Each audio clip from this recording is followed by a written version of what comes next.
Good morning. உங்களை நான் வாழ்த்துகிறேன். இன்று நன்றாக இருக்கும்படியாக. தேவன் அன்பாக இருக்கிறார், தேவன் நல்லவர் என்பது நாம் எல்லாருக்கும் தெரியும். ஆகையால் நன்மையான ஒன்றிற்காக நீங்கள் திட்டமிடும் பொழுது உங்கள் திட்டங்கள் நடுவில் தேவனுடைய பிரசன்னம் இருக்கிறது என்பதை நான் காண்பேன் என்று முடிவு செய்யுங்கள்.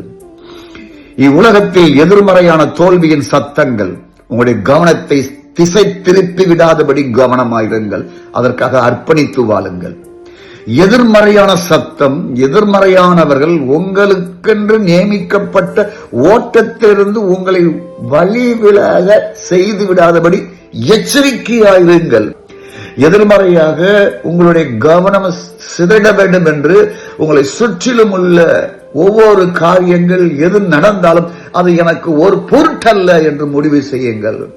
உங்களை குறித்து தேவனுடைய திட்டம் எப்பொழுதும் நன்மைக்கு ஏதுவாகவே இருக்கிறது. எனவே அவருடைய திட்டத்தை நான் பின்தொடர்வேன் என்று முடிவு செய்யுங்கள்.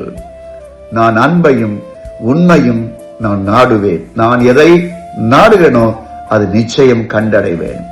எனக்கென்று ஆயத்தமாய் வைத்திருக்கிற சமாதானத்தை, சந்தோஷத்தை, வெற்றியை நிச்சயம் கண்டடைவேன் என்று முடிவெடுத்து இந்த நாளில் வாழுங்கள். நன்மையும் கிருபையும் தொடரும். நாளைக்கு சந்திப்போமா? God bless you.